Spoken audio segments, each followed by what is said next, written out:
કચ્છ જિલ્લામાં આજે તમામ અદાલતોમાં રાષ્ટ્રીય લોક અદાલતનું ભવ્ય આયોજન થઈ રહ્યું છે અને સવારથી જ અદાલતોમાં પક્ષકારો તેમજ વકીલોની ભારે ચહલપહલ જોવા મળી હતી.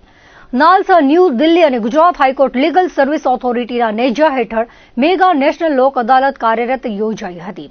આ લોક અદાલતમાં લગ્ન વિષયક તકરારો, ચેક રિટર્નના કેસો, સિવિલ વિવાદો સહિતના તમામ પ્રકારના સમાધાનપાત્ર કેસો હાથ ધરીને પક્ષકારો વચ્ચે સુખદ નિકાલ લાવવાના સઘન પ્રયાસો કરાયા હતા.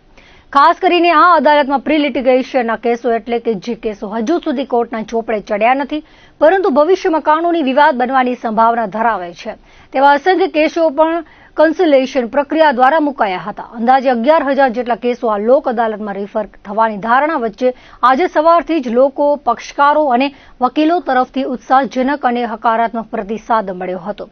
ભુજ ઉપરાંત મહાનગર, ગાંધીધામ સહિત કચ્છના તમામ તાલુકા મથકો પર આવેલા અદાલતોમાં આજે રાષ્ટ્રીય લોક અદાલતનું આયોજન કરાયું હતું. સમગ્ર કચ્છ જિલ્લાની અદાલતોના આપણા એડમિનિસ્ટ્રેટિવ જસ્ટિસ નિર્જર દેસાઈ સાહેબ, જીએલએસએના ચેરમેન કોગજે સાહેબ અને પેટર્ન એન્ડ ચીફ અગ્રવાલ સાહેબના નેતૃત્વ હેઠળ આજે આખા ભારત દેશમાં જે નેશનલ લોક અદાલતનું આયોજન કરેલું છે એમાં આપણા કચ્છ જિલ્લામાં પણ આયોજન કરવામાં આવેલું છે. આપણા જિલ્લામાં કુલે 9,042 કેસો લોક અદાલતમાં મૂકવામાં આવેલા છે. જુદી જુદી બેન્કો જે બેંક ઓફ બરોડા, ગ્રામીણ bank, IDBI bank, HDFC, state bank of India, central bank, Canara bank, union bank, ટૂંકમાં ખાનગી બેંકો અને પીએસયુ બેંકો તમામના પ્રી લિટિગેશન કેસો અને બીજીવીસીએલના પ્રી લિટિગેશન કેસો આપણે મૂકેલા છે.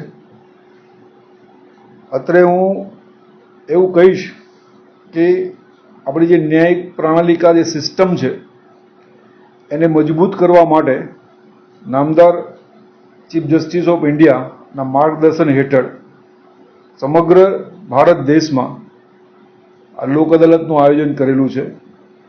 આ લોક અદાલતના આયોજનથી આપણા દેશની જે કાનૂની વ્યવસ્થા છે એ સુદૃઢ અને મજબૂત બને છે. એટલું જ નહીં, પક્ષકારોને ઝડપી ન્યાય મળે છે.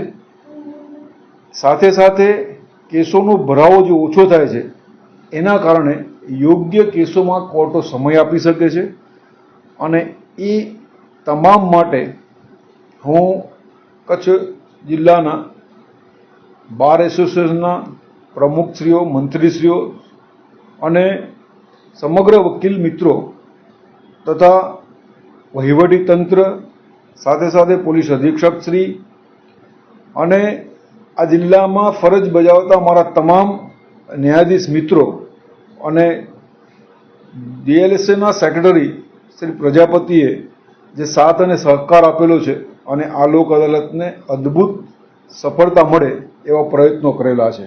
આમાં નેગોશિયેબલ ઇન્સ્ટ્રુમેન્ટ એક્ટના કેસો છે, ફોજદારીના સમાધાન લાયક કેસો છે, મોટર વળતરના કેસો છે, દાવાઓ છે, દરખાસ્તો છે, મેટ્રોમોલિયન કેસો એટલે ધારો કે સ્ત્રીને લગતા કોઈ કેસો છે, એવા બધા જ કેસો આપણે પહેલેથી પક્ષકારો વચ્ચે સમજણ થાય, સમજ થાય એવી રીતે આયોજન કરી અને મૂકીએ છીએ.